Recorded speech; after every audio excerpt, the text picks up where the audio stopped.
Okay, my name is John Feffer, and I direct the Global Just Transition Program at the Institute for Policy Studies. And I also work with Project Save the World, which is a wonderful project based in Toronto with lots of people participating around the world, and which, like us, is very concerned about the question of climate crisis that we're facing, and also, in particular, this question of reparations on the climate issue. What does the global north owe to the global south?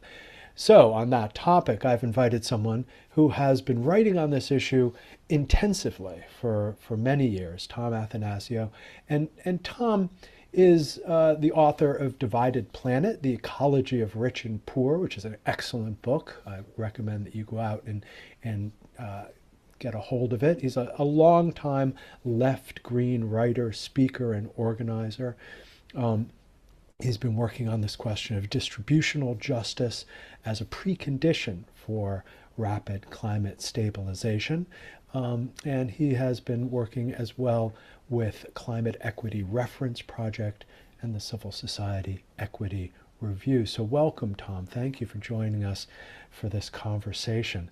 I want to start with this question of, well, what is the climate debt? What does climate debt mean, and how do we distinguish it from this other kind of popular phrase that we hear, which is climate reparations, in this relationship between global north and global south? That's a very interesting question, John, and a surprisingly difficult one. The first, I think the first thing that needs to be said about that is that um, if you were, for example, a skeptic of the idea of climate debt, you would have to begin by affirming, very strongly affirming that A, there's a problem with colonialism and its relationship to the climate crisis, a very serious problem. And there's also a very serious debt crisis in the global south. So the first thing I want to do just to stipulate and set it aside is that climate debt is not financial debt in the sense of, Mozambique owing money to Citibank or something like that, right? That is a crisis in and of itself in the existing political economy and has to be addressed if there's going to be any chance at all of a just global climate transition. Climate debt um, rather points the finger at the historical debt as it is constructed of the the global north to the global south, specifically with respect to carbon dioxide emissions, right? And and it's very difficult to disentangle it from the history of fossil capitalism, right? And so that's what it points the finger at. And so the other initial point I would like to make is that um, if your goal with this kind of slogan, I'm gonna say that climate debt is kind of a slogan, um, as opposed to a robust analytic category. If your goal is to make the case for massive redistributions of wealth between the North and the global North and the global South as part of the climate transition, you don't have to go there. You might want to go there, but you could just as easily anchor your analysis in an analysis of unequal exchange in the present moment, right? In the present moment. And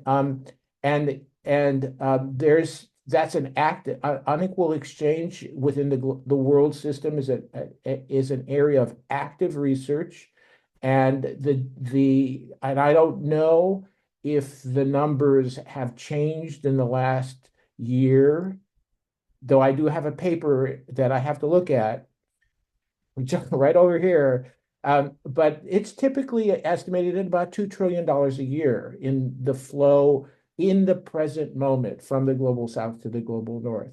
And this is $2 trillion in terms of the things that the global north is extracting from the global south, Extracting and the in terms of value, minerals and yeah, but but even that's a little complicated because do you when Saudi Arabia, which is typically considered to be part of the global south and wants to maintain its identity and its rootedness in the global south as long as it can possibly get away with it, is shipping oil to the United States. Is that an extractive process that the United States should be uniquely blamed for, or do the Saudis have some culpability in the downsides associated with that flow of capital?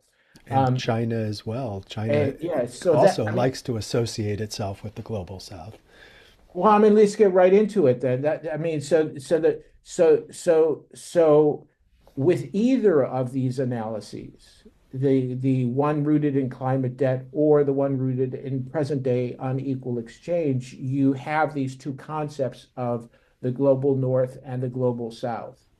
And I'm going to say that three things about that.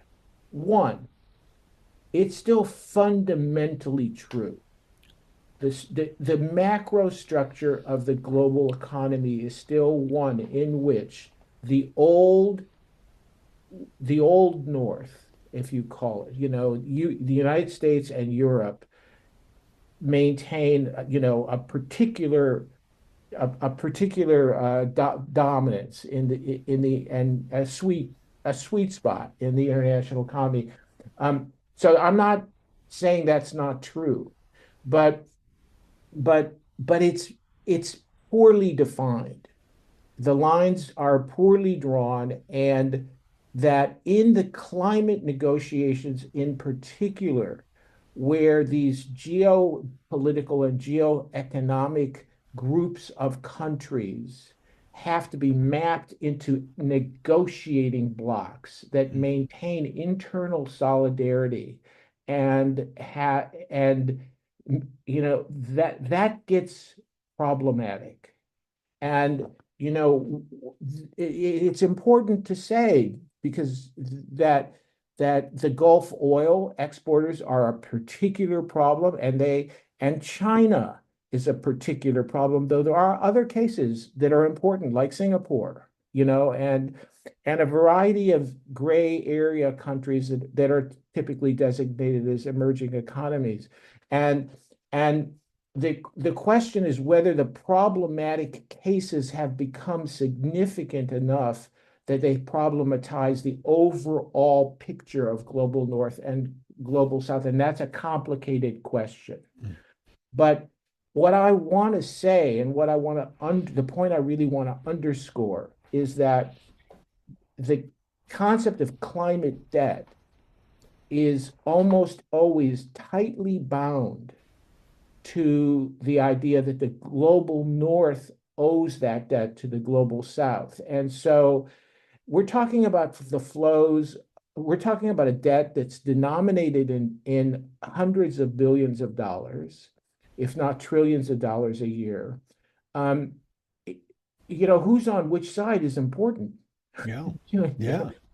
you know, Especially since China's, at least one of the two top economies in the world, it doesn't seem to make a lot of sense to be, transferring money in the form of debt to a country that maintains the largest trade surplus in the world at the moment.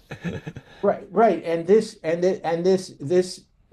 points out a very important point in terms of international movement politics that has less impact at the level of nation states, but some impact and perhaps an increasing amount of impact, which is that the fair shares approach, which I'm very strongly associated with, um, which doesn't use these blocks at all, right? The fair shares approach says that individual countries have their their individual obligations to participate in the climate transition based on their individual economic structure, their class structure, their capacity, their responsibility, and that this is this is a different way of approaching it, which doesn't include these baskets of countries, right? Mm, And it's dynamic, right? mm, So as China's economy increases as a share of global GDP or as a share of some sort of equitably adjusted global GDP, its share of the obligation to act would increase, right? mhm, And that's problematic from the perspective of the international negotiations, where you have these negotiating blocks and a very strong pressure to maintain solidarity between the movement and the global South negotiators, yeah, right? and And so, this is the story of the Conference of Parties, the COP, yeah. and going into it, you have these blocks, negotiating over agreements, over the wording of things, and so my question is, how much has the fair shares approach, which seems like a very sensible approach to addressing countries' responsibilities in this exchange or this system, as well as the debt that is owed to especially heavily indebted countries or Mhm, countries that have borne the brunt perhaps of mhm. climate change without being part of the production of the carbon dioxide that has produced climate change. How much has that fair shares approach made an impact in these conference of parties, in the COP discussions? And that's a really good question. I'm glad you asked it. Um, and the answer is very different within the movement and the formal negotiations. Though, within the movement, the fair shares approach has been mainstream and that people now talk about fair shares all the time, and people, at least in the climate left research community, are aware of the idea that there's an alternative to these lists of countries that define these static blocks, and that alternative has to do with fundamental social and economic indicators on a per country basis that are dynamic and change over time, that China is a problematic case. It has a hybrid economy, that it has still making political and historical claims to be its position in the global South, but in other ways, it really has to be treated as a global North country.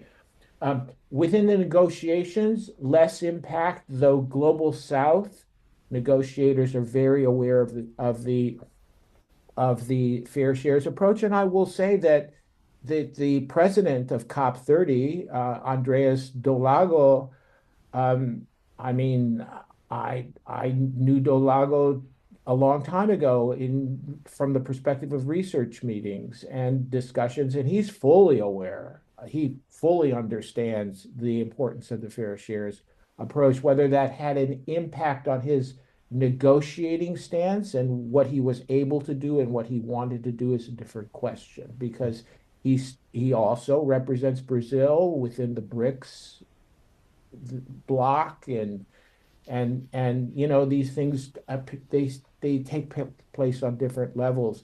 The question is also very much an important question from the perspective of the fossil fuel phase out roadmap, which is one of the principal takeaways from COP30. And that fossil fuel phase out roadmap needs to be very, very strongly overlaid with equity considerations. And in that context, we're convinced that that we're going to have some things to say about, let me just say, things to say about the roadmap, and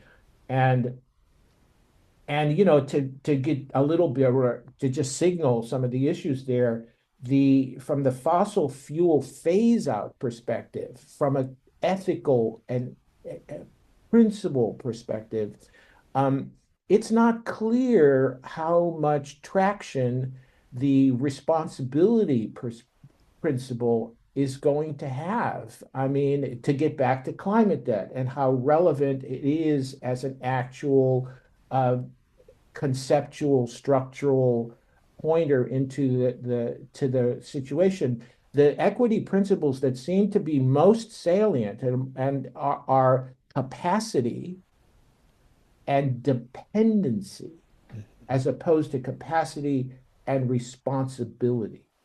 Okay, And unpack so those for us. What? historical responsibility and climate debt are not playing a very important role in the phase out discussion. So, Interesting. Okay, so my understanding, however, and let's just talk a little bit about the fossil fuel element here, and then I want to go back to some of these kind of foundational questions, such as how much, is the climate debt, and then where the money should come from, specifically, and what mechanisms are available to kind of be to be part of this transfer of wealth and financing. But before we hit those big questions, on the question of fossil fuels, it was my understanding that basically COP30 punted on this issue, in part because there was a heavy representation of oil and gas lobbyists. There is obviously strong pressure by countries that are still making a lot of money from their fossil fuel exports. I understood that there was some language, of course, around this, but that any kind of binding requirements on reducing dependency on fossil fuel was basically off the table in Brazil. But correct me if I'm wrong. well, no, you are correct. It was a very painful issue in Belém, but the takeaway was not catastrophic, primarily because the Colombians really stood up at the end and made this, as I'm sure you know, this very impassioned and very uh, uh, convincing case that they had that the phase out needed to be prominently featured in the so-called action agenda going forward. But there was a split within the Brazilian delegation on this, a split within the COP presidency, a split within the G77.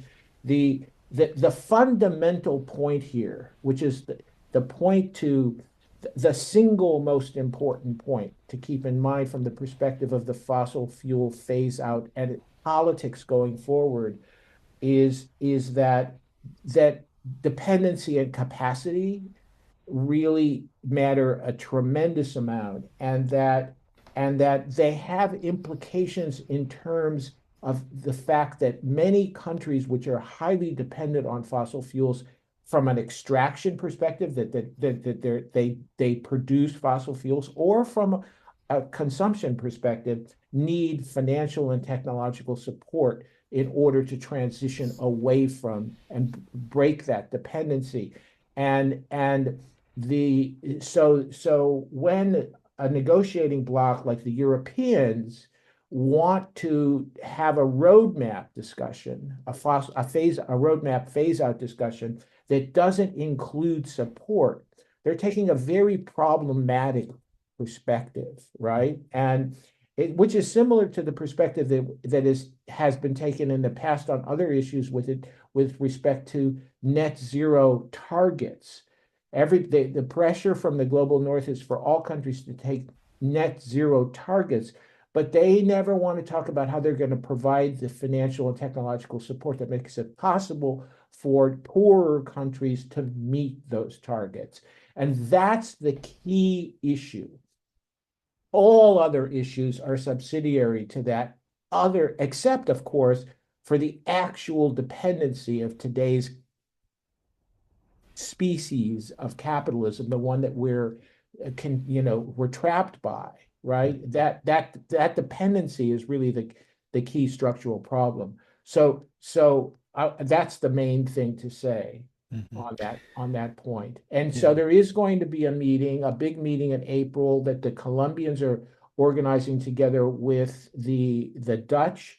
The movement people are already really involved with the planning of that meeting. The people in the fossil fuel non-proliferation treaty group in particular are really involved with the Colombians on that.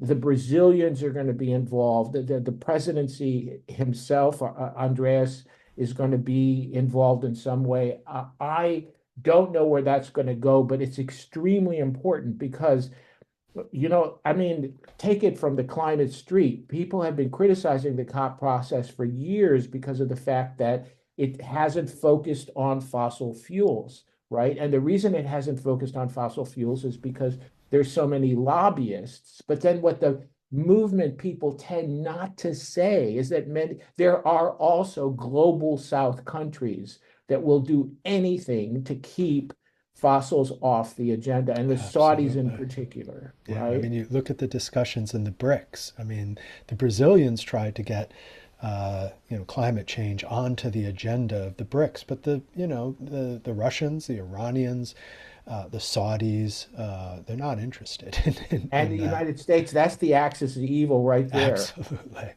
Well, you bring up the question of this essential question, this essential issue of assistance. Okay, it's fine if you have this document talking about the necessity to shift away from fossil fuels. And the dependency on fossil fuels. But if countries like Europe and the United States, and the United States is out of the picture for the time being, but let's say Europe, uh, subscribes to this notion without providing funds for countries to make the transition away from fossil fuels, and the statements are largely just rhetorical. So that brings us to this question, once again, of money. Of How much money. money? And this is a question you have spent a lot of time thinking about. And you gave us one number, and that of course was the approximately $2 trillion in terms of unequal exchange between global north and global south. But that's only one kind of number in the play here in terms of figuring out, well, how much does and again, I don't want to say global south, global north owes to global south because we've already talked about how problematic those categories are. But how much do the folks who have been producing the carbon dioxide since the Industrial Revolution, how much are they responsible or should they be held responsible to transfer? And we had an earlier figure, of 100 billion a year as a kind of a target figure for countries to mobilize for climate financing. In other words, providing the money to countries that need assistance in making the transition away from fossil fuels. But 100 billion a year, it took years before countries could even meet that as an annual goal, and as an annual goal it was pretty insufficient. So what should we be talking about? What numbers should we be talking about here? Now you're getting into the real, you're getting into the real question. So the first thing I want to say about these numbers that we're about to talk about is that is that and this is true of the $100 billion that was agreed in Copenhagen so long ago. That's from all sources, quote, from all sources. So it includes both private and public money. And so the first thing you need to know is that the global North negotiators are and the global elites in general and their institutions and their propagandists and the whole cabal, they want they want this all to collapse into private capital flows. They want to privatize the whole thing, right? And a lot of it as loans, And a not just lot of a it is loans, which gets you back to the debt question, but not climate debt, actual financial debt, yeah. right? That has owners and interest rates and bonds and collectibles and all that stuff associated with it. The question of the really, if you're going to approach the how much the how there's two questions: how much and who pays, right? And the how much is a question of what we're going to call need, right? And there's a huge debate going on about need. And there are processes, including formal processes within the UNFCCC, to define that need. But the methodology is not clear. And you can understand why it would be so hard to define that need. First of all, are you only talking about mitigation? And in particular, are you only talking about techno-economic transformation? Or are you also talking about the finance that's necessary for adaptation? Or are you also talking about the finance that's necessary for loss and damage? Or are you also talking for the finance that's necessary for just transition? And if you're going to talk about the finance necessary for just transition, how expansively are you going to define that? And how do you distinguish just transition needs from economic diversification needs for countries that are fossil fuel producers who, who who just need to build themselves other economies that are more substantively, if not completely, delinked from the international economy, particularly since they were plugged into the circuits of capital only through these fossil flows, blah, blah, blah. It's an incredibly difficult question, right?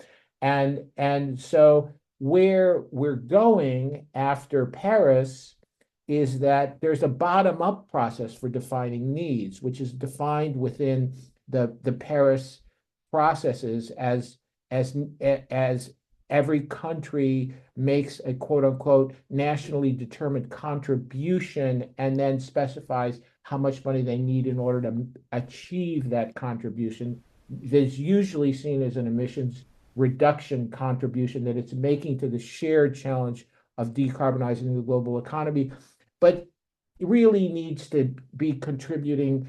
It really needs to include what it needs to do in adaptation space and just transition space and loss and damage space and be tied to national development plans and all the rest of it. Need is hard to define, right? Mm-hmm. Yeah. And it's not even a country that's extremely embedded in a subaltern way within the global economy, and just an ex-colony of the I mean Chad, Sierra Leone, right? Um, Countries like that have really been at the butt end of capitalist development. Um, they have elites, Mm-hmm. right? They're and they have some um, they have some agency and they have some ability to uh, control their own domestic economies and their own investment decisions. You can't just say we need all the money that it's going to cost to transition our economy. Countries need to make their own contributions to the shared problem. So Mm-hmm. it's really hard to define. So where the conversation is going right now is, first of all, despair, because not this last COP, but the COP before, the one that was in Baku in Azerbaijan, was a catastrophe. Yeah. And the global north is taking the position that the finance issue is closed, right? It was settled in Baku. There ain't gonna be much. There's supposed to be a roadmap to nail it down, but it's blood out of a stone, getting blood out of a stone. And and then where what's and then what's happening in the movement, at least some places in the movement, is that there's more and more attention being given to we have the money. Mm-hmm. Because you know how the politicians, the right-wing politicians in the global north, they always want to say they're broke, Right. right? Right. The austerity card gets played over and over again. So in the Civil Society Equity Review last year, we did a very detailed analysis of possible places that the money could come from. Mm-hmm. Everything from finance transaction tax to the Zuckman tax, wealth taxes of various kinds, pollution taxes of various kinds, and the redirection of subsidies from fossils to renewables, the closing of tax havens, the redirection of military budgets to just transition budgets. And there's a very, very interesting conversation to be had about taxation, which is in my view, where all of this is ultimately going to have to be settled in the area of taxation. But we're talking trillions of dollars a year in public finance, Mhm. right? Or semi-public, at least not non-debt producing finance, grant or grant equivalent finance. And the institutional apparatus of late neoliberal capitalism is, frankly, I'm going to be frank, incapable of dealing with this problem. I mean, people don't like you to say incapable because it seems to be giving them an exit card, right? So there it is. It's need. It's on one hand, one part of the problem is what is needed, and that has to be sequenced. It's different in different sectors, different in different countries, Mhm. and where is it going to come from? And they want to make it all private, but we want to make it public, and we want to collect it equitably, and we want to collect it in a way and disperse it in a way that's consistent with some vision of global just transition. And it's magnificently complicated. Well, yes, thank you. Thank you for at least providing some of the outlines of this complex situation.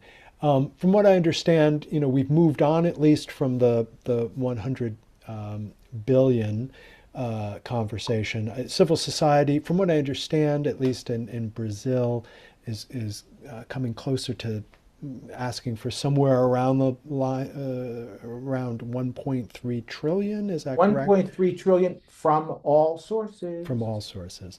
Um, and so I mean, it's an interesting situation where, of course, the demands coming from civil society have increased, although there are some asterisks. But we're in a different political environment, especially with the United States, no longer basically participating in these conversations, and therefore, however problematic U.S. participation has been over the years, non-participation is clearly not good. But then, on the other hand, we have China, that is, with its Belt and Road Initiative, continuing to support fossil fuel extraction. I mean, that's clearly the case, even as it is making an attempt to green its Belt and Road Initiative. In other words, providing financing and investments for renewables, as well as the mineral extraction that is necessary, kind of for renewable build out. China could say, look, you guys can have your conversations in COP, whatever, but practically speaking, we are providing the financing on a day-to-day basis for transition. Okay, yes, still we're providing some, money for the old economy, the old and dirty economy, but practically speaking, on a day-to-day basis, we are doing this while you guys are talking. I mean, so is that the future in which the United States especially is absent from these conversations? Civil society is advancing its claims, and China on a day-to-day basis is basically providing the capital, at least in part, for transition. Two things about China. One is that it because it wants to be part of the global South and not be part of the global South at the same time, doesn't like to talk about how much it actually provides in international transition support to other global South countries, which is a crying shame. And one of the topics that we haven't really gotten into here is just bad negotiating from the global South, just bad negotiating, right? And And I mean, it would be so helpful if the Chinese were to just say, and we're giving this country this much, and this is what we're providing, and subsidized panels to Africa over here, and here, and they don't want to do it because it undermines their standing as a global South country. They'll gladly do it in other arenas and other negotiating processes, but they don't. But when they come to the climate negotiations, they want to wear a global South hat. And but the other thing I want to say about this is that China is absolutely changing the game in terms of the nuts and bolts of the transition. And and I mean, people have realized this in a big way in the last year, but it has not by any means landed yet. The Chinese absolutely own EV production. They absolutely own solar technology. They basically control the development of wind technology. They're, now we're not even talking about robotics and AI and all that hoo-ha. We're not even talking about rare earths. But we're not even talking about manufacturing in general across all the energy supply chains and all supply chains in general. But it's unbelievable. And it's gotten to the point where venture capitalists are starting to consider that many of the renewable technologies outside of China are quote unquote uninvestable because any money you put into those companies is simply going to be lost, particularly because the the right wing ideology of the day is such an idiot ideology that doesn't include any serious industrial policy of any kind, and it's almost suicidal from a capitalist perspective, Mm-hmm. right? Mm-hmm. So I really have to make that point because a, a lot of climate politics rotates around technology, and a lot of greenies don't want to talk about how important technology is as a driver because they feel like it's kind of being techno deterministic and saying that our fate depends on the fate of the machines and stuff like. But it's really important, right? That we need two things to get out of this box that we're trapped in. We need the technology revolution, and we need a high cooperation world. And the great thing about the the technology revolution is that it's actually happening, and it's going to destabilize a lot of these other arrangements and undermine the power of the fossil fuel cartel. So it's all good. China isn't going to save us, but it is providing the technology that will allow us to save ourselves. And kudos to them for that.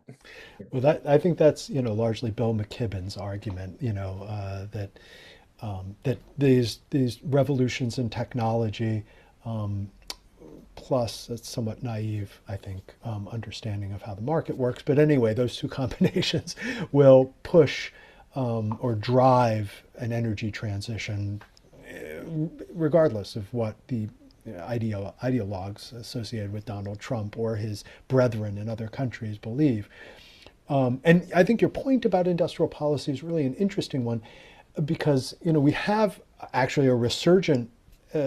We had, of course, an industrial policy of sorts under the Biden administration here in the United States, and Trump, of course, runs against that particular industrial policy, but he's kind of put forward his own version of an industrial policy centered around fossil fuels. And I was astonished to learn, for instance, that he made a big announcement about opening up leases for drilling in the Arctic Wildlife Refuge. Less recognized has been the fact that there's been no corporate interest in actually buying those leases, and so the fear is that the government, Trump's administration, will intervene in the economy. The free market has spoken. There's no interest in drilling because it doesn't make any economic sense to do so from a market point of view. But the fear is that he will increase the incentives to such an extent, even giving away the leases without any payment, in order to encourage basically an uneconomic action by corporations to drill in a absolutely the worst possible place in the world to drill. So that seems to be the fear that we've gone back to like 50, 75 years to an industrial policy that once existed, that encouraged fossil fuel interests at the very edge Yeah, of yeah. this the window of opportunity for fossil fuel companies to continue to make a profit in this world. I mean, there's something to be said that needs to be said about this, which is that what the climate movement actually wants, though not in so many words, is a different kind of capitalism, Mm-hmm. right? Andreas Malm and his crew always talk about fossil capitalism, and fossil capitalism will kill us. Mm-hmm. It is exterminist in its logic and structure. Um, but what's the path? What's the path away from fossil capitalism that opens the door to actual sustainability?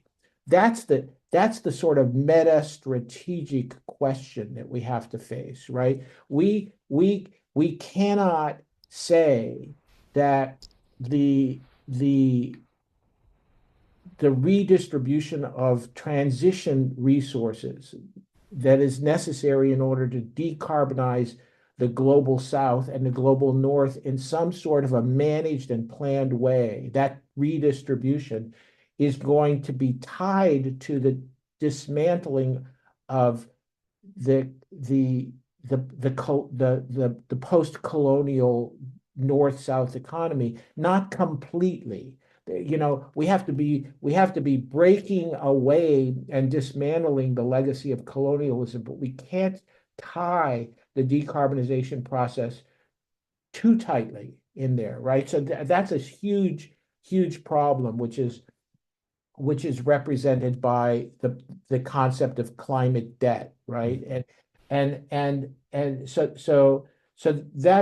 that's the other thing. In the long term, of course, many of us believe that capitalism itself has to go, but not in the next 10 years, right? I mean, not if we want to hold the Paris temperature targets. And so the question of structural reform is on the table, in a way that has never been true before, not ever, and and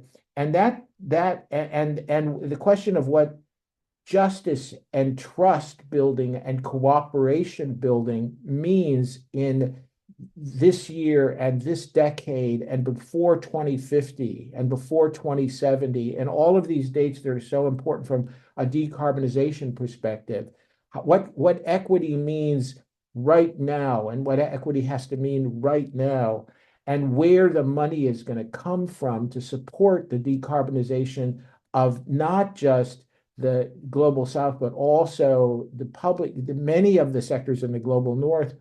And so that allows us to circle around and get to the main problem with the model of the world that sees it in terms of these two blocks, the global north and the global south, which is that class gets lost in that in that that if in that model if you take it too literally. And that's why, to really sort out all this hoo-ha, you have to talk about the inequality crisis simultaneously with talking about the climate crisis. And I want to give you to just show you what we're dealing with in terms of the inequality crisis, I want to give you what is my favorite statistic, my number one statistic. And I've got it written down right here, so I get it right. Okay, because since 2015, okay, the world's richest 1%, most of them live in the global north, but not all of them, right? Has gained at least 33.9 trillion in wealth since 2015, right? Enough to end global poverty at least 22 times, Mhm. right? Billionaires, roughly 3,000 people, have gained 6.5 trillion in real terms since 2015, since the the Paris Agreement, since Yeah. the Paris Agreement, right? Um, you know, there you have it, Yeah, right? absolutely. So, I mean, so, it, so this we're is, talking. So if we're talking about 1.3 trillion dollars, which was the number that was bandied about at the end of COP 29, um, and if we're saying, okay, and it's got to be all public finance, we're not going to have any of this private finance crap because it's all just going to be loading more debt on the global south. And mhm. it's bullshit anyways, because we need the public finance, and then the private finance, the capitalists will pile on afterwards when they're convinced that they're going to be able to make a buck. Um, 1.3 billion, whew, Yeah, 1.3 trillion. Yes, it's 1.3 trillion, it's a just, drop in the bucket well, compared it's to not the a drop in the bucket, but it's a cup out of the punch bowl. yeah, Okay. yeah. Absolutely. Well, I mean, it's a really important statistic, and it's important to recognize that in many cases, industrial policies are designed to reinforce that inequality. If they're not done from a principle of fair share, and this is, we had a meeting in Indonesia where our Indonesian companions, our compatriots, were talking about the industrial policy of the Indonesian government. And of course, there may not be a huge number of billionaires in Indonesia, but there certainly are a number of people doing very well by the industrial policy related to nickel production and processing within the country. And they wanted to reverse that. They wanted to look at industrial politics, in other words, a kind of more participatory form of industrial policy in which you had all the stakeholders involved making the decisions and also benefiting from the decisions that are made, and that I think that is a way forward that can, if not reverse, then at least temper in the short term the extraordinary inequality that has been, as you point out, that has been um, developing over the last 10 years. I mean, we had inequality before. It's not like before 2015 there weren't billionaires, but the Right. concentration of wealth has really accelerated in a way that I think has, to a certain extent, the scales have fallen from the eyes of a lot of people about neoliberalism as a functioning economic model, precisely because of this concentration of wealth, Mhm. which leads us to this Mhm. final section of what next. How do we move forward in a world in which, politically speaking, we're kind of we've hit a roadblock in the COPs especially, but around the negotiations between these two blocks of global north and global south. Not a lot of movement forward. A little bit of money for loss and damage, maybe. A little bit of more private money, maybe, for transition. China providing money that it's not talking about because it doesn't want to be associated with the global south for political reasons. So The global that north. right, with the global north. So we have this kind of static political situation. The economic situation, not static at all. Not Continued, static at all. concentration of wealth. So we're heading towards another COP, of course, every year. Next year it's going to be in Turkey with the cooperation of Australia and Pacific Islands. What can we do in this political and economic situation to advance the fair share approach to climate reparations, this kind of more subtle, complex understanding of climate debt? What can we do? Well, that's a great closing question, and I want to say two things about it. One is about a different model of reparations, and one is about the outcome of COP30. And on the question of the different model of reparations, which I'm contrasting with the climate debt model, I wonder if you've read Olufemi Taiwo's book, Hmm. Reconsidering Reparations. Yeah, It, yeah. it's an excellent book, and I'm sure I'm not going to do it justice, but one of the key points that Taiwo makes is that is that the only he asserts this concept of constructive reparations, which he distinguishes from um, the concept of payment for past harms.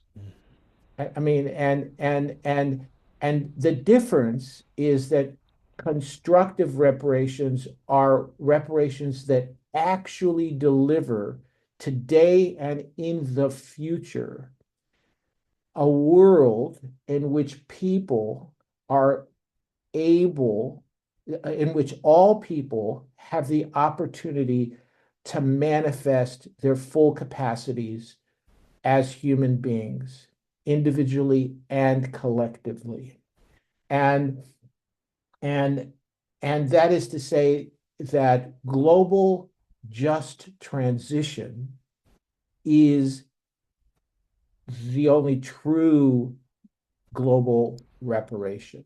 Hmm. And that anything else is just a approximation, a gesture, a transitional instrument, not to be deprecated, but not to be understood as a forward looking, repair, a true repair of history, Hmm. right? Hmm. And so in and I and that I just want to put that on the table and let it sit there along with the idea that the problem with the North-South model, when it's reified, it's not always reified, but when it's reified, is that it allows the elites in the South to hide Hmm. basically from their own obligations to pay, their own obligations to redistribute their wealth. Um, the other thing I want to say is that there was a win at COP30, which is the BAM, as the movement people call it, the Baleem Action Mechanism. And it's the establishment of a new institution within the UNFCCC that coordinates a much more systematic approach to global just transition. And I'm not going to get into the details of how the BAM would work. We haven't actually built the institutions yet. We've only decided to create the institutions. And that I don't want to make the mistake of over emphasizing the importance of this paper win, because it is a win. It's a paper win, just like the Fund for Loss and Damage was a paper win. Um, but they should not be deprecated because they're only paper wins. All we need to make them real is political will, political cooperation, and money, Hmm. right? And Yeah. so this takes us back to the problem, which is always the problem, which is the problem of public climate finance, and the problem of fair shares, the problem of progressive international taxation. And it's not a battle that we can win if we only talk about taxing the elites in the global north, nor is it, and this is very important, nor is it a battle that we will benefit by fighting. if we only, we're not going to get progressive global taxation at the scale we need in order to support a global fossil fuel phase out and just transition. We're not going to get that in the next year, right? But we need to get the vision and we need to get the strategy onto the table and mainstream it.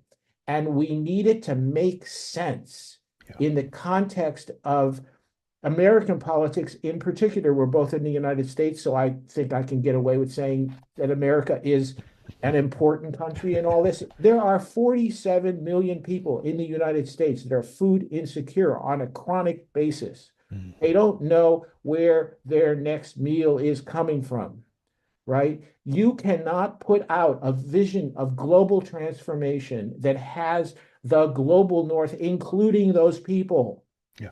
as payers, and the Absolutely. global Yeah. south, including the rich bastards in India as receivers of finance, right? That's Yeah. not the Yeah. vision. That's not the vision we want to put out there. The original conception was, that the global north existed in pockets in the southern hemisphere, in the elites you were talking about, and that the global south, of course, exists in the northern hemisphere as well, in the 47 million Well, that's true, but people. it's not true in the climate negotiations, where Exactly. you That's have an these interesting point. reified negotiating blocks and people, Yeah, it's frustrating. Yeah, we're absolutely. Well, trapped by the reifications. yeah, I mean the tax conversations taking place, within the UN. There was a lot of momentum until the election of Trump. They really thought that, they would have a Democratic administration where we we could push for a little bit more flexibility on the U.S. side.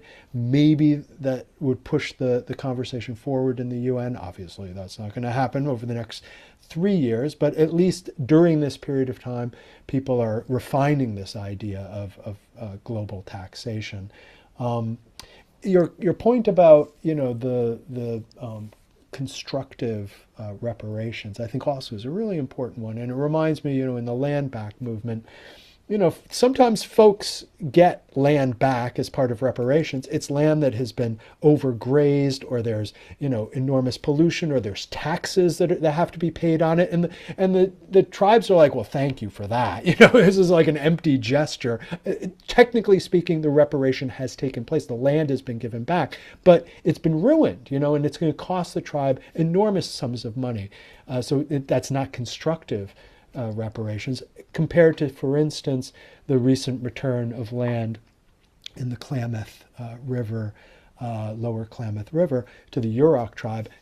Enormous piece of land, and it includes a redwood forest and a salmon hatchery. And so this is what folks have been calling for generations. And so that is constructive reparations, because it gives the folks in that tribe not worthless land, and not even just average land, but actually really, really important land that is connected to their traditions, to their history, and so forth. And so it enables them to really, as you put it, to live life as they have wanted to live for many generations.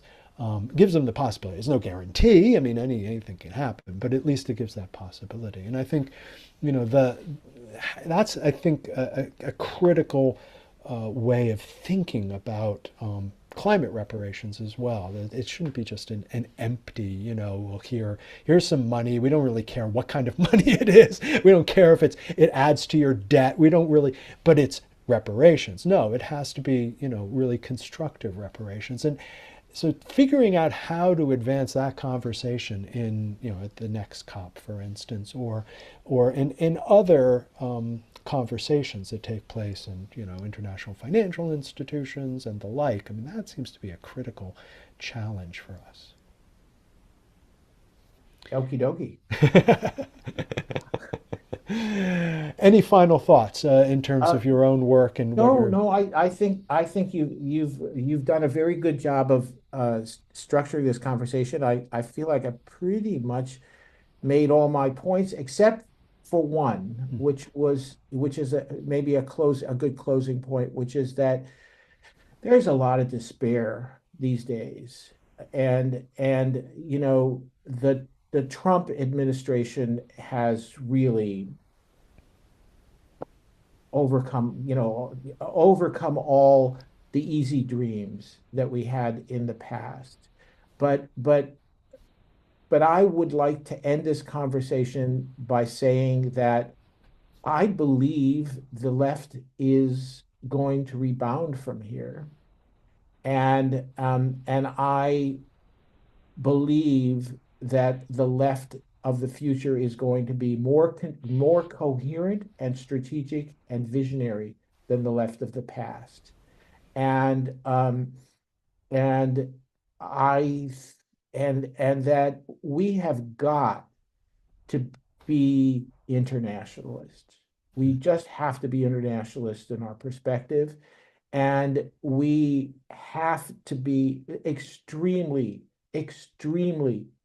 attentive to class stratification in our perspective. And we have to get over the idea that it's one or the other, right? We we need fair shares within the United States just as much as we need fair shares on the planet. Mm-hmm. And we need fair shares for that matter within China, Mm-hmm. right? Absolutely. And within India, we Yeah, desperately need fair shares within India, right? absolutely. And the the idea of progressive wealth taxes that are tied, global progressive wealth taxes, or a nationally harmonized system of taxes that is tied to a visionary and detailed and strategically astute transition strategy that takes account of the absolute imperative of phasing out fossil energy as soon as possible. Um, this gives us a place to stand, Yeah. and we have to be forward looking. We have to keep an eye on the past, but we really need to look to the future. Yeah. Yeah, absolutely. Couldn't agree with you more. And and I too remain optimistic. Timothy Garton Ash titled his book on the Eastern European dissident movements during the hardest periods of the 50s and 60s. He called it The Uses of Adversity, borrowing a quote from Shakespeare. Because those movements used the adversity that they were in to sharpen their analysis, to build movements like the Solidarity movement in Poland. So adversity turned out to be quite useful, and I think you will agree we face a lot of adversity right now. It's a good thing because we got plenty. Right, so we better use it. That is at the moment a renewable resource, unfortunately, that we should be using. Tom, thank you so much for It's for been a, for it's been talking, a pleasure talking to you, John. and we'll continue our conversations in the future. Take care. Okay.